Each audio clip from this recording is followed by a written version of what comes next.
말씀입니다. 잠언 27장 1절에서 7절 말씀 우리 같이 함께 읽겠습니다.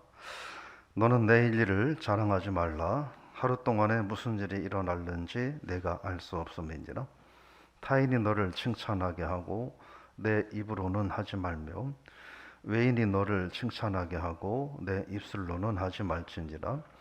돌은 무겁고 모래도 가볍지 아니하거니와 미련한 자의 분노는 이 둘보다 무거우니라. 분은 잔인하고 노는 창수 같거니와 투기 앞에야 누가 서리요. 면책은 숨은 사랑보다 나으니라. 친구의 아픈 책망은 충직으로 말미암는 것이나 원수의 잦은 입맞춤은 거짓에서 난 것이니라. 배부른 자는 꿀이라도 싫어하고 줄인 자에게는 쓴 것이라도 다니라. 아멘. 오늘 봉독한 말씀 가지고 겸손한 삶이 뭔가 이런 제목으로 말씀을 나눠보고자 합니다. 오늘 1절에 보니까 내일 일을 자랑하지 말라. 하루 동안에 무슨 일이 날는지 알 수 없습니다. 이렇게 말합니다. 이 말씀의 의미는 미래에 대해서 과신을 하지 말라 하는 거예요. 미래에 대해서 과신을 하지 말라. 근데 많은 사람들이 자기 미래에 대해서 과신을 한다는 거죠. 근데 그게 근거가 없다는 거예요.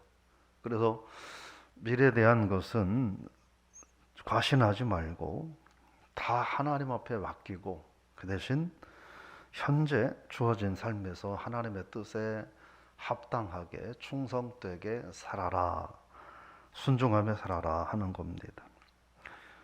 결국 이 말씀의 의미는 인간은 유한한 존재이기 때문에 그 유한성을 자각할 때에 하나님 앞에서 진정으로 겸손할 수 있다라고 하는 거예요.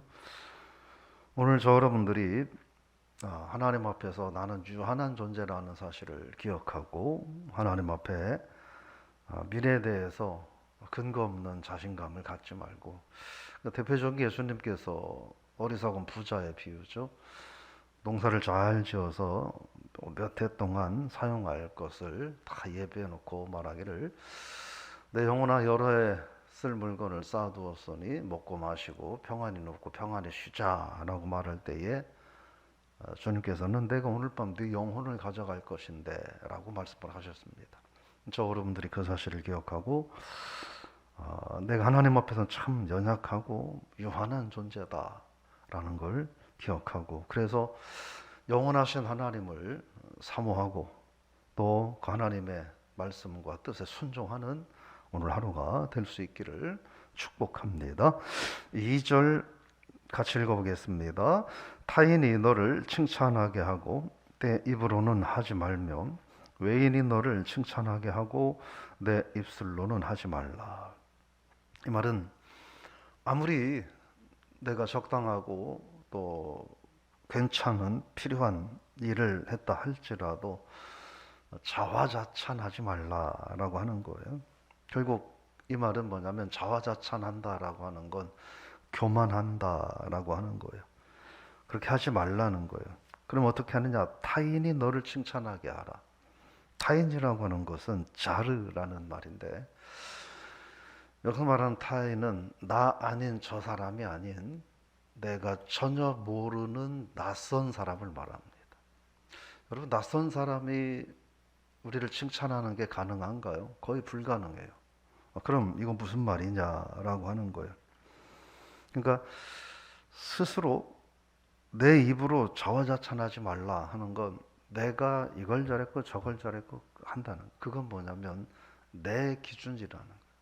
내 기준에 볼 땐 뭐든지 다 잘했다는 거예요. 근데 나를 모르고 내가 뭔 일을 했는지 모르는, 전혀 모르는 낯선 사람이 그 사람이 객관적으로 놓고 봐도 저 사람 진짜 잘했다 이렇게 하도록 해야 된다라고 하는 거예요. 객관적으로 말할 수 있는 사람의 이야기가 필요하다라고 하는 거예요. 그래서 결국 누가 봐도 납득할 만하고 누가 봐도 설득되고 이해가 될 수 있는 그런 삶이어야 된다라고 하는 거예요. 근데 우리는 그러기가 참 쉽지 않죠.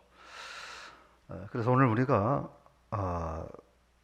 오늘 말씀대로 타인이 나와는 전혀 상관없는 사람이 나를 평가할 때 어떻게 평가할 수 있을까? 어떻게 보면 그 평가가 우리가 하나님 앞에서 설 때 받아야 될 평가가 아닌가 그런 생각을 해보게 됩니다. 세 번째 3절 말씀을 보니까 돌은 무겁고 모래도 가볍지 아니하지만 미련한 자의 분노는 이 둘보다 무겁다 이렇게 말합니다. 이건 자기 감정을 컨트롤하지 못하는 사람을 말합니다. 자기 감정을 컨트롤하지 못하고 자기 마음대로 분을 바라는 사람, 그런 사람들은 미련한 자들이다 라고 하는 거예요. 돌과 모래는 뭘 말하냐면, 여러분 돌도 운반하는 게 참 어려워요. 무겁고 힘들어요. 모래도 그냥 낮게는 아주 작지만 그걸 담아서 모래를 하나씩 옮길 수는 없잖아요. 퍼서 옮겨야 되지. 모래도 아주 무겁습니다.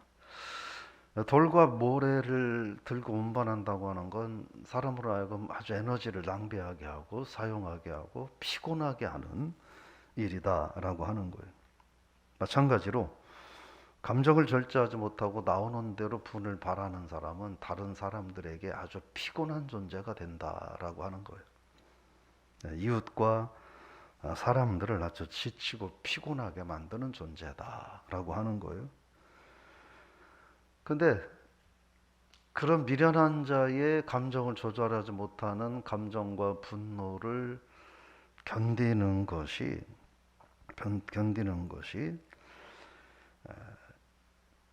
돌과 모래를 들고 나르는 것보다 더 스트레스가 되고 피곤한 일이라는 거예요. 네, 오늘 말씀은 그런 이야기예요. 결국 미련한 자의 분노는 자기의 감정을 조절하지 못하는 자는 타인을 아주 피곤하게 한다라는 사실을 우리가 기억할 필요가 있고, 4절이 같은 맥락인데 4절 읽어보겠습니다. 분은 잔인하고 노는 창수 같거니와 투기 앞에야 누가 서리요.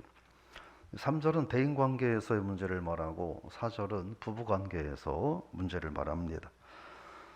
부부간에 서로 신뢰하지 못하고 분노하는 것은 아주 무섭고 비참한 결과를 가져온다라고 하는 거예요.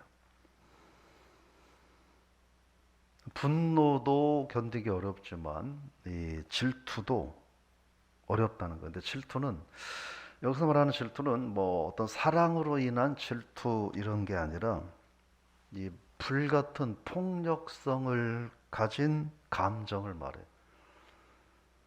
누구나 다 감정에 임계점은 있죠. 어떤 사람은 뭐 1단계만 들어가도 견디지 못하고 폭발해 버리는 사람이 있고, 어떤 사람은 한 5단계, 6단계 가야 폭발하는 사람도 있고, 어떤 사람은 한 10단계쯤 가야 그나마 폭발하는가 싶은 정도의 사람도 있습니다. 어쨌든 여기서 말하는 이 질투는 불과 같은 폭력성을 가진 감정을 말한다 하는 거예요. 그러니까 부부간에 신뢰하지 못하면 분노하게 되고, 그것이 조금 지나가면서 불같은 폭력성이 드러나게 된다라고 하는 거예요. 그런 상황에서는 누구도 온전하게 설 수 없다라고 하는 말을 하는 거죠. 자, 그러면서 5절 말씀 같이 읽어보겠습니다. 면책은 숨은 사랑보다 나으니라. 공개적인 책망을 말합니다. 면책은, 공개적인 책망은 숨어서 하는 사랑보다 낫다, 뭐 그런 뜻이에요. 그러니까 얘기는 뭐냐면, 뭘 잘못했을 때 무조건 감싸주는 건 결코 옳은 일이 아니다 라고 하는 거예요. 그것도 사랑은 사랑인데 잘못된 사랑이다 라고 하는 거예요. 왜냐하면 잘못했는데 잘했다고 감싸주면 잘못한 걸 모른다는 거예요. 그래서 오늘 말씀은, 면책은 이 잘못을 깨닫도록 하기 위해서 선한 동기에서 시작되는 질책, 책망을 말합니다. 근데 숨은 사랑은 타인이 잘못했음에도 불구하고 단 한 번도 그 잘못에 대해서 질책하지 않는 무관심한 사랑이에요. 무관심한 사랑. 그러니까 많은 사람들이 착각하는 거예요. 그냥 잘못해도 오냐 다 받아주는 게 그게 사랑이라고 생각을 하는데 하나님께서는 그건 사랑은 사랑인데 무관심한 사랑이다. 즉 아주 잘못된 사랑이다라고 말씀을 하는 거예요. 그러면서 6절 말씀 읽어볼까요? 친구의 아픈 책망은 충직으로 말미암는 것이나 원수의 잦은 입맞춤은 거짓에서 난 것이니라. 이렇게 말합니다. 정말 좋은 친구는 정말 좋은 친구는 근데 뭐 자주 이런 일이 있으면 또 안 되긴 하겠지만 정말 좋은 친구는 진짜 사랑하는 마음으로 친구의 잘못을 얘기해주는 친구가 진짜 좋은 친구라고 하는 거예요. 근데 기분은 나쁘고 마음의 상처는 될 수가 있다는 거예요. 근데 그게 잠시 내 기분을 나쁘게 하고 또 내 마음에 상처가 될 수 있지만 그러나 그게 진짜 사랑이다라고 하는 거예요. 원수가 하는 입맞춤, 원수는 내게 수시로 찾아와서 예의를 표하고 경의를 표하고 존경을 표하지만 그러나 그것은 상대를 망하게 하려고 하는 의도된 악한 행위라고 하는 거예요. 사실 우리가 세상을 살아가면서 이 경계선을 지키는 게 참 쉽지가 않죠.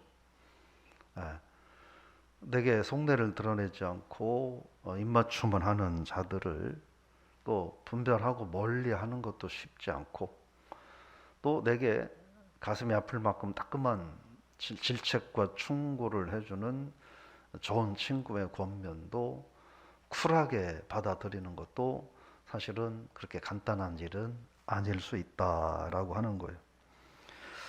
그러나 그것이 유익하고 또 그렇지 않은 삶이 무익하기에 그리스도인들은 그걸 분별하면서 살아야 된다 하는 말씀을 하는 거죠.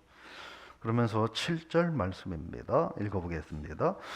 배부른 자는 꿀이라도 싫어하고 줄인 자에게는 쓴 것이라도 다니라.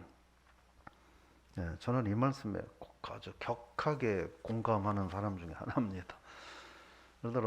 예를 들어 지금 뭐 맛있든 없든 음식을 배부르게 넉넉하게 먹었어요. 근데 이제 가끔은 저희 아내가 그럴 때가 있어요. 저녁을 잘 먹었는데 여보 내일 아침은 뭐 먹을래? 라고 말을 하면 저는 지금 배가 부르기 때문에 내일 아침에 대해서는 생각하고 싶지가 않아요. 뭐 이걸 먹든 저걸 먹든 내가 지금 배가 부르니까 아우 나 배부르니까 그런 먹는 얘기 꺼내지도 마라 이렇게 이야기를 하는데 뭐 그런 말인 것 같아요. 지금 배가 부른 사람은 성경에서 표현되는 꿀은 가장 좋은 음식인 거예요. 가장 영양가 있고 가장 좋은 음식을 말해요. 그러니까 배부른 사람한테는 뭐 또 다른 맛있는 것이 있다 하더라도 그게 뭐 그렇게 별로 의미가 없다는 거예요. 근데 지금 굶주린 사람에게는 그게 쓴 거라도 귀하다라고 하는 거죠. 이건 뭘까요? 자기가 처한 환경에 따라서 전혀 다른 행위를 드러낼 수 있다라고 하는 거죠. 자기가 처한 환경에 따라서 전혀 다른 행동을 할 수 있다는 거죠. 그러니까 대표적으로 제가 볼 땐 정치인들인 것 같아요. 이렇게 TV 나와서 정치인들 얘기하는 거 보면 저도 제가 생각하는 바가 있으니까 그거 어떤 때는 아니 저렇게 좋은 대학 나오고 박사학위도 받고 뭐 사법고시도 패스하고 국회의원도 하고 변호사도 하는 놈들이, 제 그때 당시의 마음은 어떻게 저런 얘기를 저런 식으로 얼굴 색깔 하나 다르지 않고 어떻게 저렇게 뻔뻔하게 이야기를 하지? 내 진영의 사람들은 어떤 잘못을 해도 다 합당한 이유가 있고 다른 진영의 사람들은 사소한 잘못을 해도 심각한 문제가 있는 것처럼 어떻게 상식을 갖고 있다면 인간이라면 어떻게 저렇게까지 말할 수 있지 하는 그런 경우가 요즘 언론에서 너무 많은 것 같아요. 예. 그게 자기 환경에 따라 상이한 행동을 하는 인간의 타락한 본성이 아닌가 싶어요. 그래서 우리나라도 언제쯤 되면 내 진영의 사람이 잘못했으면 그건 우리가 잘못했다. 그 사람도 잘못했다. 그 사람도 벌 받아야 된다. 우리 당도 회개해야 된다. 국민 앞에 뭐 석고 대죄해야 된다. 이런 말을 하는 정치인들이 등장할까 생각을 해보는데 그게 되지 않는 한 우리나라는 뭐 소망이 없는 것 같습니다. 어쨌든 간에 사람은 환경에 따라 자기가 처한 환경에 따라 아주 정반대되는 행동을 할 수 있는 존재다라고 하는 걸 우리가 기억해야 되는데 결국 이건 무슨 얘기냐면 주어진 환경에 따라서 내가 기준이 되지 말고 하나님이 기준이 돼야 된다라고 하는 거예요. 하나님이 기준이 된다고 하는 건 하나님 앞에서 나를 낮출 줄 아는 사람이 된다라고 하는 거죠. 정리해보면 여러분 하나님 앞에서 내 연약함을 인정하는 것이 그게 믿음이고 하나님 앞에 내 연약함을 인정하는 것이 겸손이라는 거예요. 자화자찬하는 마음은 교만한 삶의 모습일 수 있다. 우리가 뭐 살다 보면 좀 잘한 것도 있고 그저 그런 것도 있고 못한 것도 있겠죠. 어쨌든 그냥 이러하든 저러하든 모든 영광은 다 하나님께 돌리는 그런 삶이 진정 겸손한 삶이다 하는 거예요. 또 저와 여러분들이 감정을 다스리지 못해서 다른 사람에게 돌과 모래를 짊어지고 사는 것보다 더 극강의 피곤함과 스트레스를, 피로감을 주지 않는 인생을 살아야 된다라고 하는 거예요. 그건 우리가 하나님 앞에 10시간 기도하는 것보다 더 중요한 문제일 수 있다 하는 거죠. 그래서 내가 감정을 잘 다스려서 내 감정을 다스린다고 하는 건 하나님의 살아계심을 인정한다는 거고 하나님의 살아계심을 두려워한다는 거죠. 그게 겸손한 삶이 된다는 거예요.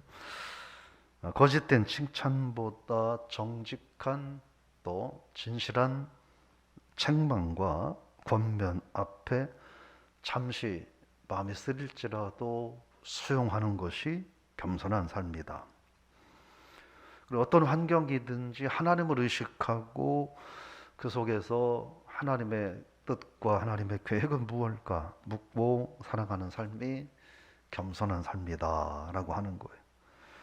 오늘 하루 저 여러분 오늘 말씀대로 겸손한 삶, 그러니까 우리가 겸손한 삶은 아이고 아니에요 죄송해요 이런다고 겸손한 삶이 결코 아니라는 거예요. 예. 오늘 하루 저 여러분들이 하나님 앞에 진짜 겸손한 삶, 그 환경이 이러하든 그 상황이 저러하든 하나님 앞에 우리가 오늘 또 겸손하게 살아가는 그런 복된 한 날이 다 되셔서 저와 여러분 까닭에 하나님 영광 받으시고 그래서 또 하나님께서 우리에게 은혜를 더하시는 그런 오늘 하루가 되시기를 주의 이름으로 부탁을 드리며 축복합니다. 하나님 아버지 은혜를 감사드립니다. 오늘 또 우리가 본문 말씀을 통하여 어떤 삶이 겸손한 삶인가 되돌아보고 또 알게 하심에 감사를 드립니다. 나의 연약함을 아시는 주님께서 오늘 우리를 붙들어 주시고 연약함을 위로하여 주옵소서. 내 삶에서 오직 모든 영광은 다 하나님께만 올려드리는 우리의 삶이 되게 하옵소서. 인내와 성숙함으로 우리들의 분노와 감정을 조절하고 인내의 분량과 그 그릇을 키워가는 삶을 살게 하옵소서. 그래서 나라고 하는 존재가 타인에게 무거운 돌과 모래를 짊어지고 겪는 고난과 스트레스보다 더 심각한 존재가 되지 않고 다른 이들에게 위로가 되고 기쁨이 되는 그런 삶이 진정 겸손한 삶임을 저희들이 알게 하여 주옵소서. 그래서 오직 우리들을 통해서 하나님의 영광만 드러나는, 주님께 영광만 돌리는 오늘 하루 되게 하여 주옵소서. 특별히 오늘 또 건강에 어려움 가운데 있는 성도들 하나님 기억하셔서 위로하시고, 코로나19로 인해서 너무나 많은 사람들이 힘들어하고 있는데 하나님 힘겨워하고 있는 이들을 잘 만져주시고 잘 회복하도록 도우시고, 일정한 기간이 지났음에도 계속 잔 후유증들이 있어서 불편함이 있는 성도들도 있는데 하나님께서 도우셔서 잘 회복할 수 있도록 은총을 더하여 주옵소서. 주님 함께하여 주시옵소서. 감사드리며 예수님의 이름으로 기도드리옵나이다. 아멘.